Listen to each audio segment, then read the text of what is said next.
So it's not only just going to bed early that's gonna, get you the rest you need. It's how you spend your day. Welcome to Your Journey to Joy podcast. I'm your host, Moyra Gorski, and I'm on a mission to help you find joy in the chaos of life. As a retired nurse, multi-passionate entrepreneur, and mom of 4 adult children, I know what it's like to feel the overwhelm of it all and wonder if and when the joy will show up again. And I've learned it's up to us to go find that joy.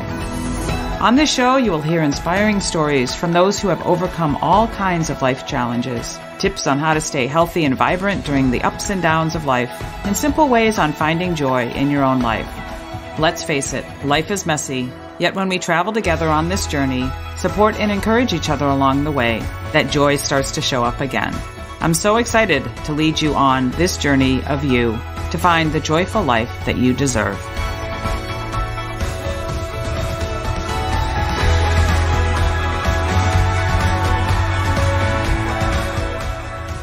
Well, hello and welcome to another episode of the podcast. So glad that you are here, and so glad to, some of my favorite days are when I get to interview people and share stories of people that I've met along the way. And my guest today, Alejandra Zuniga, I met in Nashville at a women's event that we were both at the beginning of October.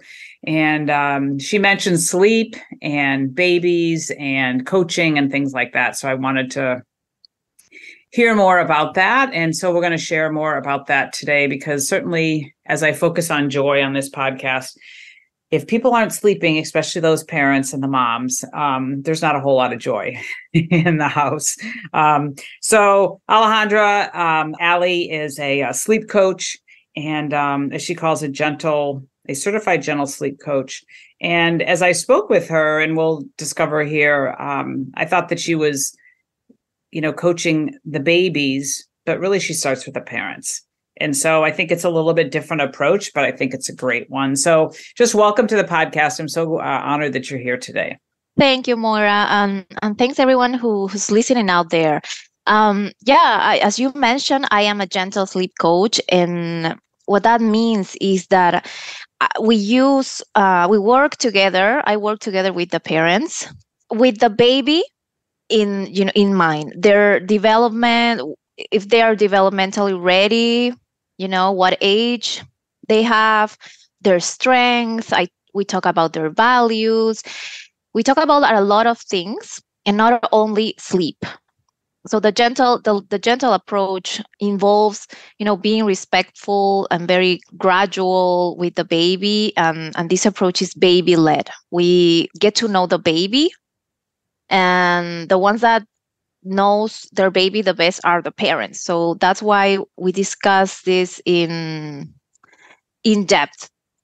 So the way I work with the parents and how I approach this is I start with that intake form that is like really extensive. Actually, it's like 9 pages long, but that gives me an idea about the baby and the parents, their dynamics as a family, what their values are, how they think, what they know beforehand, because there's a lot of information out there about, babies and sleep and newborn care. Sometimes there's a lot of information and you don't really know what's best. No, does this work? Does this not work? And essentially, you just have to find whatever works for your family. What works with one baby or one family may not work with another. Mm-hmm. So the first thing I always work with the parents is this knowledge and this notion that there's only one thing that's going to work for them, and we need to find what that is. So that's why I ask all these questions, about the child's history, the parent's history, how was a pregnancy, how was a birth. It goes all the way back to the, to pregnancy. I would anticipate too, I'm a mom of 4 children. And so I remember those days. And, I would anticipate too that it's also kind of how many babies or how many children are in the house, or, what's the cultural dynamic in the home, because I would think that some cultures have certain ways that they like to do things or certain ways that their families are.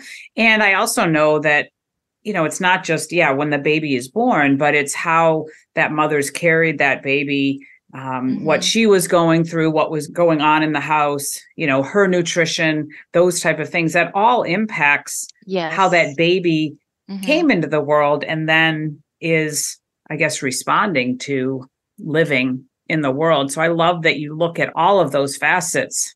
Yeah, it is important to look at that because, babies, the way babies or a newborn sleeps is related to how the mother slept when she was pregnant. Because she's the one that established the rhythm for the baby. So even in the womb, the baby has a rhythm already of when to be awake and when to be asleep. And it's the activities that mom does that regulates their sleep in the womb. So when they come out, to this world, they already have a little bit of notion of that rhythm, but it's a different world. So the parents need to really show the way, guide the baby on healthy sleep habits from day one. Parents, I always encourage parents to do this because babies they're born without knowledge of, their brains are blank. They're blank, and everything around them stimulates, and everything around them they are soaking in and absorbing, every smell, every noise, everything is new to them. So it's on the parents to guide them and to find an environment that is conducive to sleep. And that's the way you establish a healthy sleep, healthy sleep habits from the beginning. So from this intake form, I already know a little bit of how these parents are establishing these sleep, sleep habits, and what they can change and what they can reinforce, to make to get the baby to sleep better. Because when the parents get to me, it's because they're having some kind of issue, right? The baby is waking up multiple times. They're having a hard time at bedtime. They have to rock the baby to sleep all night, or they have to resort to breastfeeding or formula to get them to sleep. Nothing else works, right? So they want some change. They want their time back. They want to be able to sleep 7-8 hours a night. So when we get together in an initial consultation, we talk about their routine, what they're doing during the day. Do they work? Is there a parent present at home all day, or do they both work? What caregivers are involved? Does the child go to daycare? So very detailed schedule. I even talk about what time they eat, what they eat. You talked about nutrition, and that also works in some way to help you get better sleep. Children and adults. So nutrition is important. How often are they feeding? Sometimes the baby doesn't have a set schedule, and they, because they only sleep when they're breastfed, they're snacking all day, and then they're not eating, they're not getting any other nutrition from solids because they're just focusing on the breast. So we discuss all of this in an initial consultation. We talk about the baby's temperament. It's also important when we work together, because not every baby, some babies are really mellow, other babies are really sensitive and very alert, and any noise affects them. So there are some changes the parents need to do in every case, right? So if the baby it's very sensitive to noise, the first thing we work on is changing the sleep environment, and how do we make it less noisy, and maybe moving the crib, maybe adding some white noise, maybe doing the dishes a little later when the baby's already fast asleep, because he hears a dish and wakes up, right? I'm just making an example here. So there's a lot we talk about, and it's not only some parents come to me and they say, okay, how do I stop multiple wake ups? And they want a fast and easy solution, but there's really none, because we need to know why this is happening. that's the world that I've been in with wellness. You said that, and it just made me think of, when somebody comes to me and they talk about that they are, they've got allergies, or they have, this a rash that developed, or they, have, certain, they either have a hard time losing weight or they can't sleep. It's not just here's a pill, or here's a such and such. It's like, let's tell me about what's going on in your house, in your life. What have you tried before? Because if we can take a look at all of that, that gives you a better idea of what could be causing this, as opposed to just trying to put a Band-Aid on it. Let's just give the baby some Benadryl so she'll sleep, go to sleep or something like that. Yeah. And I also realized with 4 children, they're all different.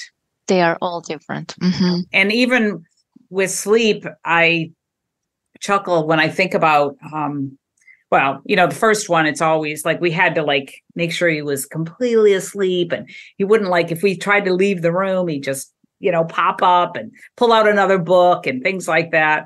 And I remember our second child, I was out doing my Sunday chore or errands or something like that. My husband's home with the kids, and he couldn't find our second one, but he could hear him kind of whining and crying and stuff like that. He couldn't find him. And he said he found him next to the crib. He had taken a stool and pushed it up against the crib, and he was trying to get in the crib because he just loved sleep and he wanted to go to bed. He wanted to go to sleep, And then, I say that the fourth child, it was I tried to keep the house super quiet for all of the kids. And by the time Tommy came along, the fourth one, I was like, I don't care, make as much noise, because he just has to be able to sleep, because we are a busy family. We've had all this stuff. And so you cannot keep 3 kids quiet. No. At the same time. Yeah. And you have to adapt. Yeah. He had to adapt and get used to, because he wasn't this first child that okay, mommy's going to nap while you nap. That's really a great idea. But once you have 3, 4 kids, you're kind of I ended up hiring somebody by the fourth child. I hired a gal that was in college, and she would come and help me out and take the kids out so that I could sleep with when Tommy slept, and she did some laundry and some meal prep, because it was just, they were so close together, and it was really hard to do that. And sometimes that is what the family needs. Sometimes, it's not only about the baby sleep, but what the family needs. And in your case, you needed help. And sometimes the families I work with, they realize they need extra help. So how do they make it happen? Of course, everyone have different resources, but dividing the chores, involving the dad more, because sometimes, often is the mom that is doing all the house chores, so involving the chores. So it's really important when I work with a family to have both parents present in the consultations, because it's them who make the plan, not me, really. It's just me talking, asking questions, and they realizing what they really need. And sometimes it's extra help. For example, in my case, cooking for me was too much. Just the actual cooking, but thinking about what I'm going to make, the menu for the week, the snacks, and that was too much for me. So my husband took on the role of the chef of the house. And now he's back in the office. So I'm actually ordering in. My kids get food from school. So I just order in from a service that, sends you prepared meals, and that's it. And that's what I needed.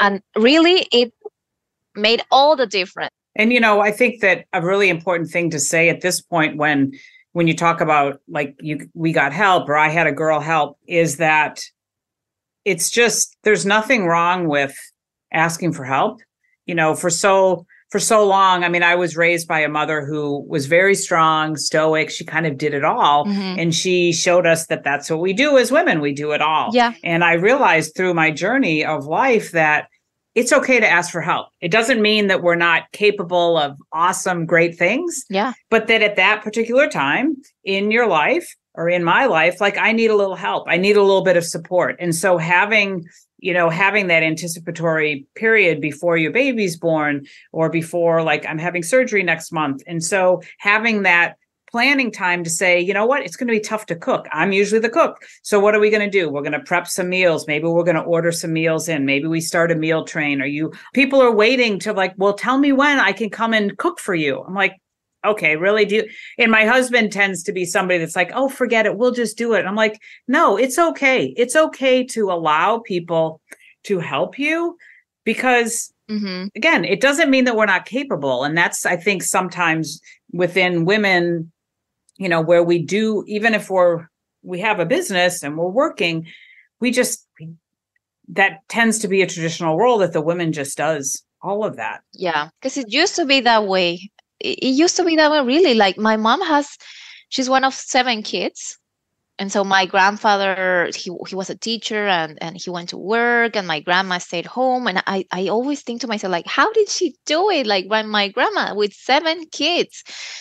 And, my mom says with help. I mean, each kid, because they are like 10 years apart from the oldest to the youngest, the older kids help around the house, but they also got help from the neighbors. And they lived in a small town, those kind of towns that, all your neighbors and your door is open and your neighbors go in and out, So just getting help from them. And she said she remembers having neighbors come in and help with dinner, and they go home, and then my grandpa came from work, and they all ate together, but everything was ready because she had help, even if like they didn't even have the resources to hire someone to cook or clean. They had people around them that will help, just showing up and help. Right. We need to allow that. Right. Now. Right. We need to allow that. And even when I'm working with expecting parents, sometimes I work with parents that are expecting the baby is not born yet. We talk about that, like how do you organize your house and your team? Is your mom gonna be here? Do you have someone that helps? What role is everyone gonna have? Because you need to download some of that mental load that moms usually have, because the mom's going to be focused on the baby. And actually, when the baby is born, you go through all these hormonal changes that even your brain slows down. So you need to be prepared before the baby comes. And so talk to your spouse. We talk about this in my consults. Just talk to each other about what do you always have on your mind, when you're at home, at work? What things would help you slow down? And so they start distributing all these tasks before the baby is born.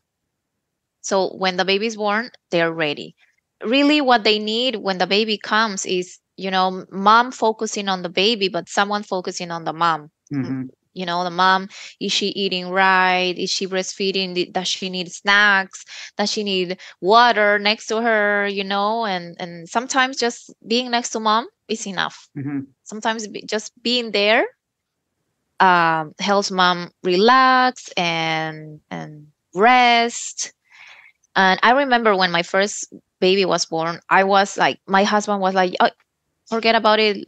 Just take a nap. I'll take care of everything. But I still had things on my mind that wouldn't let me sleep. Yeah. So when I had my second, I said, no, this time I need to, because I have a toddler now when I'm having a new baby, this time I cannot allow myself to have things on my mind. So I work on that before. I learned from my first experience, right? So this is what I try to tell all the parents I work with. And then because lack of sleep brings a lot of health issues, and it impacts your body and mind. So when you're not sleeping, it impairs your thinking, you're less focused, it impacts your mood, you're more irritable, right? Every little thing annoys you when you are not sleeping well. And then if you're going back to work, you need to be rested, and you cannot have a bad mood or not focus enough at work. You have to be on your 100%, right? And then it also leads to other health issues like obesity, heart disease, if you're not sleeping well, and then you're working and you're in a stressing environment at work, it could lead to heart disease. And nowadays you see a lot of people, like young people, like 30 in their 30s or early 40s, having heart attacks. And sleep is one reason. They're not taking care of it, of themselves. So this is also something I talk about in my consultations, is what happens when you don't sleep, not only when your child doesn't sleep, but when the parent doesn't sleep. And I think, again, I mean, we get to that, go to that, thought again, that women think that, they're invincible, or I don't know, my husband thinks he's invincible and can go. And we live in this society of quick going and trying to get, quick satisfaction, and like everything's quick, let's just Google it or whatever. And and distraction. And I found, and I think it's, again, that was definitely on my notes to say, like, why is sleep important? And those things that we don't think about that are really, that can impact us. I mean, it's just, we're not taking a break. We're not giving, if we're not sleeping for a extended period of time. I mean, sleep is when our body rests, regenerates, heals, and gets ready for that next day of activity and things like that. And if you're not doing that, like you said, there's a big correlation between lack of sleep and obesity, heart disease, just those stress levels, and that cortisol can just really wreak havoc on your health. Exactly. You're not letting your body work through all the processes it needs to work through the night, because in all those 7 to 9 hours, your body is working on repairing what you said, on repairing, releasing hormones that you need to control your hunger, for example. And then, so if you're not letting your body go through all of that, then the next day and long term, that's how your health is affected. Your immune system weakens, and you're more accident prone, right? And it was, I think a few weeks or last month, it was there was an article about sleep apnea, and this is not related to sleep, to baby sleep, but sleep apnea is something that is more common nowadays. I think there's more allergens and things like that, in the environment, and sleep apnea can cause accidents. I mean, it's causing more accidents than drunk driving nowadays, because people are falling asleep on the wheel, and that article talked about sleep apnea, but this could also happen when your baby's not sleeping, right? Because you're having multiple night wakings, you're not sleeping, you're sleeping just 1 to 2 hours and then waking up. So when this happens and when this gets bad, this is called micro sleep. So you don't even notice, but you go to sleep, and that's when accidents happen. And imagine having your kid in the back of your car. Yeah. And then I know someone that when, her body completely shut down after spending almost 20 days, with bad sleep. So it really affects your health. It really affects your health. I think the message is too, let's not get to that point that you're falling asleep at the wheel, or that you're, let's prevent that. And it really, again, it correlates. That's why I was really interested to have a conversation, because it correlates so much to what I do in wellness. Like, let's not wait for the wake-up call to happen. Let's not wait for the heart attack to happen. Let's not, and sometimes we don't know what's going on. I have a girlfriend who just had to have open heart surgery, and she had no idea that this was happening, and until it did happen, and she had a aortic dissection, and she nearly died. But in the most cases, we can create these healthy habits, right? These habits that we follow, this kind of protocol, if you want to make a checklist, or like you said before, like who's doing this task, who's doing that. Same thing with us if we're looking to live a healthier life, establishing those habits so that we don't get to that point where we run into the curb because we fell asleep and or again, we have a heart attack or something like that. Let's create these habits and establish these things and these guardrails for our health, if you will, so that we don't get to that point, because it's possible. And again, we live in this fast world that like we've got to do it all, and we've got to, multitask. And if we're feeling tired, we're just going to drink a Monster drink and, some extra cups of coffee and things like that, which don't help in the long run. No, they don't help. And the corporate world is also they expect you to work or be available, 24/7. I think it's also important for them, for the corporate world, those in charge, that is important to let your employees have rest, have time for themselves, not ask them for, 1 day deadline, I need a report tomorrow, and then they have to stay up all night or things like that.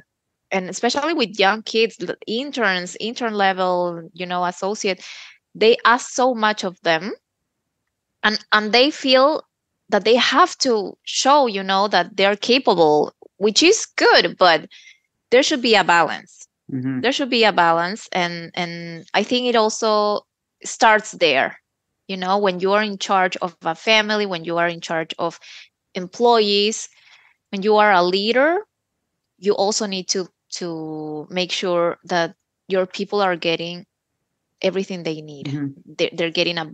They're having balance in their life, not only work. Well, and speaking of that, have you found that the the change that's happened during the pandemic of more people working at home as opposed to going to an office, have you found that has impacted, or how have you found that that's impacted, again, family dynamics, sleep, and things like that, with people being kind of all at home more? Well, I think moms especially were the ones that were more affected, because, as we said earlier, moms are just wired that way, to take care of everything in the house. And so when the pandemic hit and the kids had to stay home, it was the moms that had to be working, but at the same time getting their kids on Zoom for their classes, and, and fixing the schedule if they only had one computer, and how are we going to work together? So moms were the more affected in my opinion, because of that. And they had to stay home. They had to stay up later. I think it did impact a lot of health. I don't think we're going to see it right away, but, long term, we definitely going to see some health issues. That's also, let's not, it's not all the moms, but it's not all the moms, but families, and even, if you had a nanny or someone that helped at home, they couldn't come to work. They couldn't come to your house. Mm-hmm. So it was a lot of extra work for the families to have the kids there. And also it impacted the kids, because the kids couldn't go outside. And when you don't go outside, you don't get enough vitamin D, from the sun. And kids have a lot of energy. So they cannot play outside. Their bodies are just bored. And then it also affected their sleep. Yeah. There were more screens involved also, and screens, the blue light impacts your melatonin production. So of course there were a lot of sleep issues for kids, for parents, more stress for the parents. So I think this is why it's so important now to go back to the healthy habits and reminding parents why it is so important for them to sleep.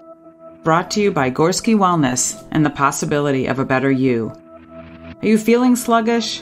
Ready for a change? Need more energy? Up for a bigger challenge? I'm Moyra Gorski, retired nurse and wellness advocate. For over 22 years, I've been helping people live healthier lives while making small changes each and every day. Those small changes lead my clients to living a healthier lifestyle with markedly better health. As a brand ambassador for the Shaklee Corporation, the most clinically proven wellness company in the world, I guide my clients to make healthier choices each day with their food, supplements, skincare, workouts, and mindset. They say getting started is half the battle. Let's make healthy happen together. If you're ready for simple, natural, sustainable solutions to feeling and looking your best, let's connect. You'll find a link in the show notes or reach out to me at moyragorski.com. Here's to a better you. What's popping up for me too is this idea of boundaries too, is that, because really for so long I thought, boundaries was about my kids and consequences if they came home late. But it's really it's just establishing a boundary to set, and kind of like I talk about that with relationships and things like that. Like boundaries are a way that we show other people how to treat us. But it's also establishing that boundary, like, okay, this is the time that mommy quits work, and then I come and, we have dinner and we have playtime or whatever. And then this is the time to go to bed, or, it's just having those boundaries in place and kind of those rules, or if you want to call them rules or boundaries, to say, this is our schedule. This is what we do. Mom needs some time, or this is our family time. I mean, I find that you talk with people, it's like, well, I'm just going to go do that. When they work from home, it's like, here, I'm just going to do a little bit more work. I'm going to do a little. And it's like, and I'm saying that because sometimes, even though I just have one daughter at home and she's 24, but it still is that for me, it's like, okay, I'm done working for the day. I'm just going to close the computer. I'm going to close the office door and I'm done. Or I'm going to put my phone on do not disturb at 9:00 or something like that, to just establish that, because there's all these blurred lines of like, oh, I'll just do a little bit more. I'll send one more text. I'll just thing like that. And then it's like, okay, but are we really, do we have to do all of that? Can't we just have better boundaries, a better routine? Because when there is those things go more smoothly, from our health, our sleep, our moods, all of that. Exactly. The bedtime routine, what you said about, putting your phone on silence, that's a really good habit to have, but so hard for so many people. Even myself, I know, I have a boundary about that, but I still sometimes find myself on social media or just finishing a video. Like last night, my husband sent me a video. It was like 15 minutes long, and I was already in bed, but I couldn't stop watching, right? So I stayed up later, but having boundaries, but also being flexible. Sometimes it's okay to be flexible, and that happens also when parents are working on their kids' sleep. When you establish healthy habits for so long, it's so ingrained in you that if you don't do it one day, it doesn't affect you so much. The next day you go back to your regular routine. But when you don't have a established routine or those healthy habits ingrained, that's when you find it difficult. Tonight you're gonna stay watching a movie, tomorrow maybe you read a book, the next day you maybe go to bed later. And so that's when your body doesn't recognize. That's when it becomes more difficult for you to get on track. And that also happened with kids. I see that a lot. On weekends, the parents want to go visit their friends. They come back home at 9 p.m. That's when they put their kids to bed. And it's so hard because they're crying. The next day, they miss their nap because they want to go to lunch. And then they're working all week. And they're maybe the nanny is not as strict with the nap schedule.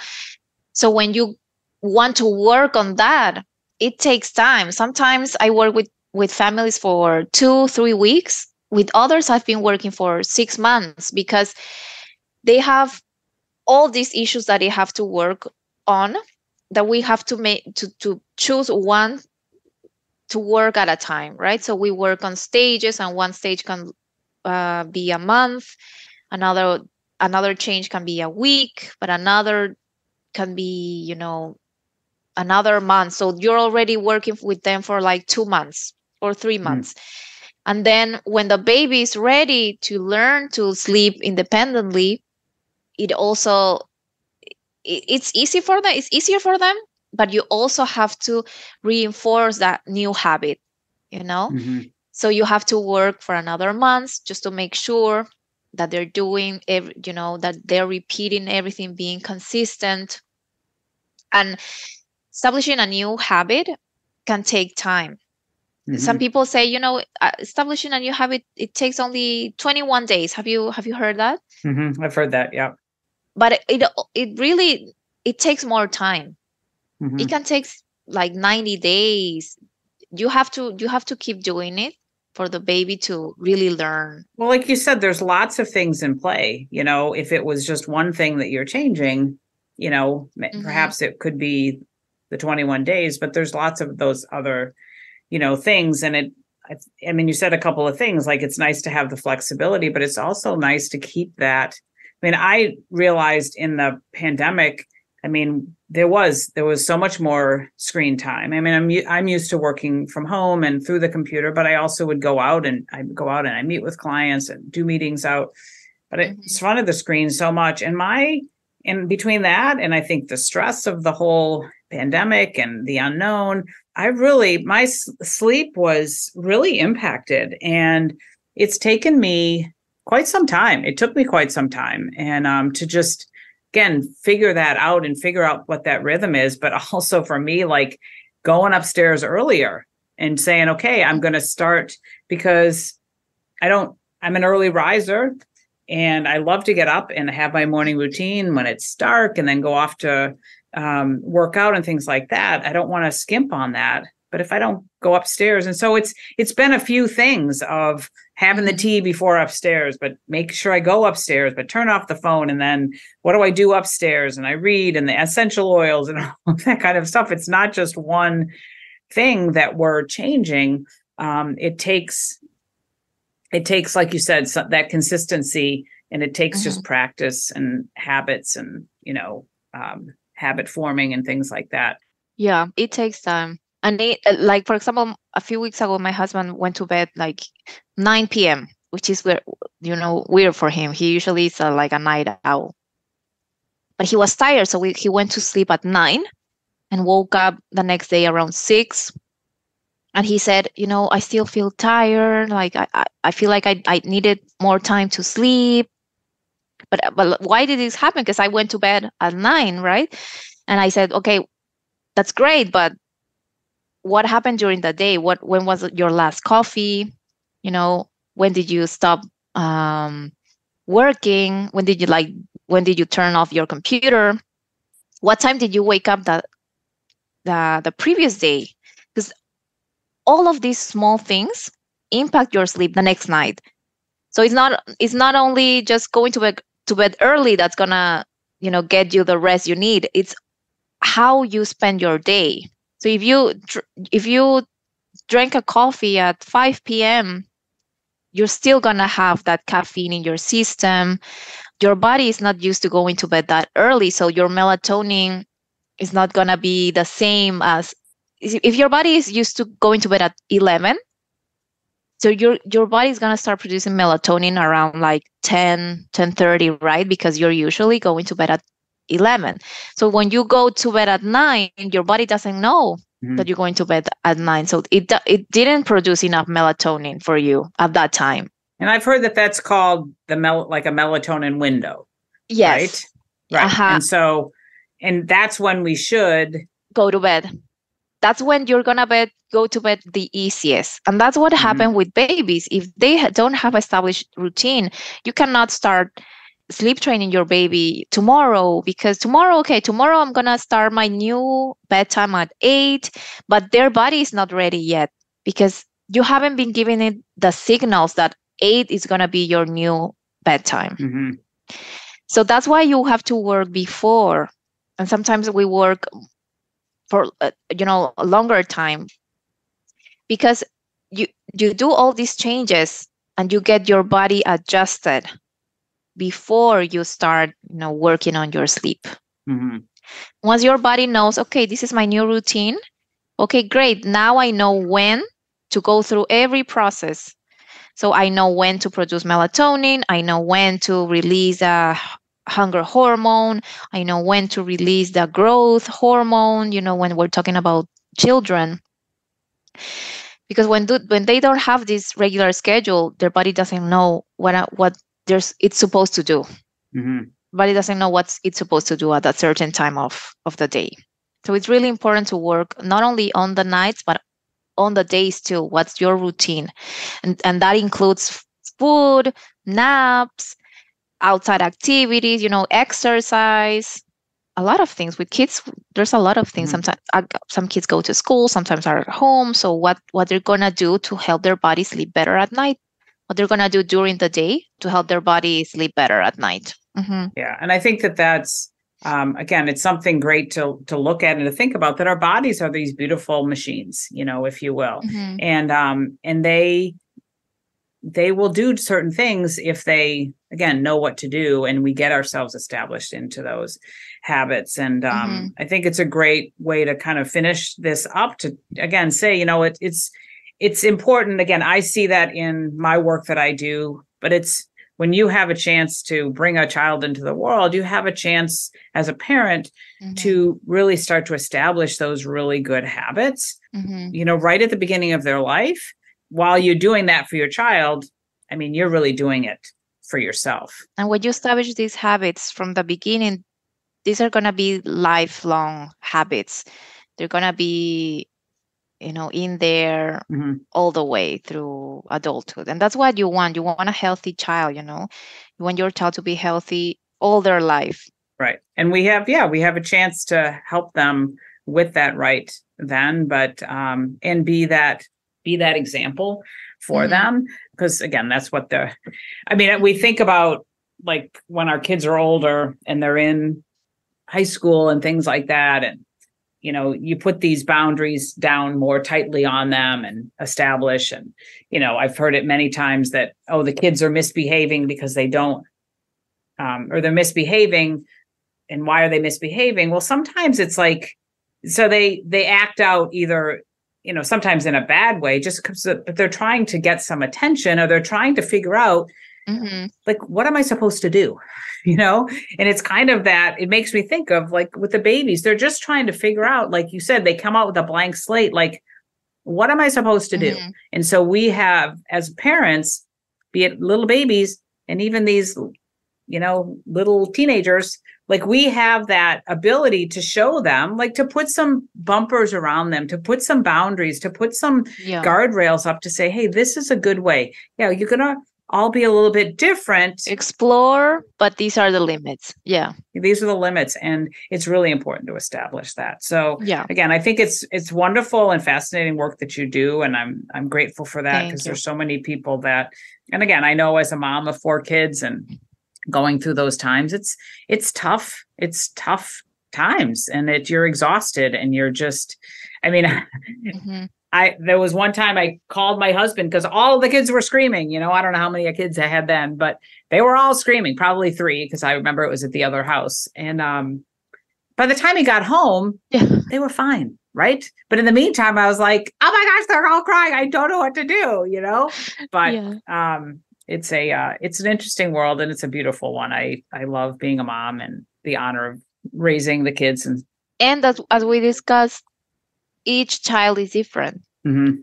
Yeah. So when you have those 3 of them screaming, sometimes it's with my kids. I have 2, and sometimes when they are both screaming at the same time, that's the hardest part of the day. If one is screaming, that's fine. You know what to do. Your kid. You know what works. When the other one screams, the same. But when they're both screaming, sometimes you just need a break, right? Then come back and right. Let's find what can we do, right? But it does get easy. It does get easier, and again, if you establish these habits from birth, I always tell the parents, start from birth. Some people ask me, when can you work on your baby sleep? You can work since day 1. Mm-hmm. They're not gonna sleep through the night when they're newborns, but if you establish healthy habits those first months, once they go on to having the same sleep cycle as adults, and they get that at around 4 months, they can sleep the same. Mm-hmm. They can sleep 5 hours, 6 hours really quick. So you shouldn't spend, as a parent, you shouldn't spend more than a year with bad sleep if you establish healthy habits. And so I always encourage people to work on their sleep early on.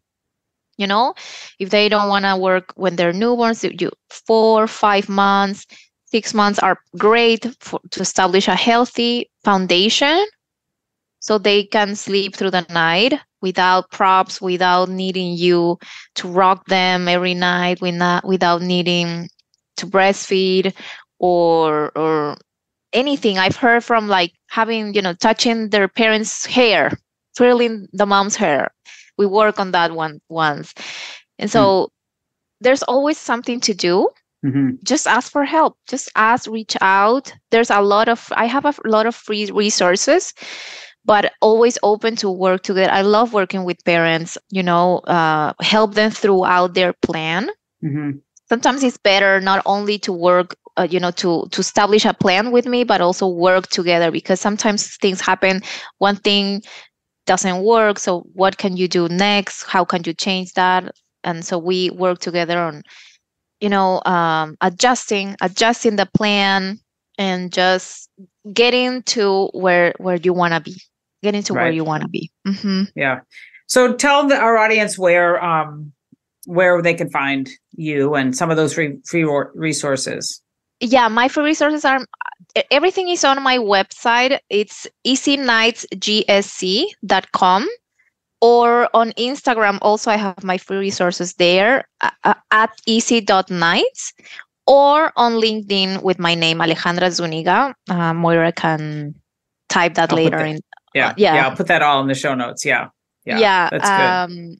They're all there. I have like ideal schedule for your baby according to their age. I have like tips, 5 steps to help them sleep through the night.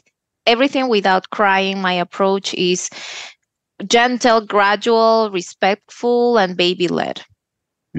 Yeah, that's good. It's really good. Yeah, I love it. And it's that message of like, start early, and that's we can start establishing those habits for life. So start early. As they grow, there's more things involved, more factors, tantrums and like separation anxiety, all those things that children go through. So it's easier when you start earlier. Yeah, absolutely. I agree. Simpler. Yeah. Well, thanks for coming on and having a conversation. It's good. It just I have fond memories of those days when my kids were little, but also again, it's tough. It can be a tough time. And like I said earlier, like I've learned that it's okay to ask for help. It's okay to just ask for a little bit of support, be it from your friends, from your family, or somebody like you that can really just come in as that expert and really help kind of oversee these establish these habits so that we can all live happily and blissfully ever after, right? Thanks, Moira, for having me. Just one thing I wanted to add is just talk about what you're going through. Sometimes when you talk to parents or you have a friend that had a baby, how are you doing, right? And they say, oh yeah, everything's great, baby's great, love, But really talk about what you're struggling with, because especially with people that have had babies or with experts, because there are things that you can work on, small things that you think they're normal at this stage, right? But things can be better if you talk about it. Right. I agree. Because someone can share their experience, a tip that can help. So I think that's also important to do. Yeah. And knowing that even again, with the women that I work with now that are, 50 and above, like our hormones shift. And so we feel like we're a little crazy. I mean, same thing. When you have a baby, your hormones change around so much, and don't discount that as something that definitely happens. And so that can impact your mood. It can impact your anxiety and things like that because of those shifts. So it's all normal, but again, they don't give you a manual of how to, how to raise our kids and do those things. And so sometimes, like you said, talk about it, ask other people what they've done. And because you can get through it a little bit more smoothly. Yeah. So, exactly. Yeah. Yeah. So I appreciate you being here and having this conversation. Thanks, listeners, for coming here and listening. Again, I always appreciate these conversations and appreciate when my audience comes back and say, hey, thanks, that was really helpful, because it's that's what I'm, again, continue to do, is offer hope out there to others that we can live joyful, abundant lives. And sometimes we just need a little help along the way. So thanks for being here. Thanks for listening, and we'll talk to you next time. Hey there, ready to live a more joyful life? Considering connecting with someone who can help you? If so, I'd like to be that person. I offer a free consultation where we determine where the chaos is in your life and how you can learn to bring more joy each and every day. Visit my website, MoyraGorski.com, or simply email me, Moyra@MoyraGorski.com, with more joy in the subject line. I look forward to connecting, and I'm here to say there will always be some chaos, which requires a little juggling, but you can find joy and live your life intentionally filled with that joy. Let me help you on your journey to joy. And that's joy, the journey of you.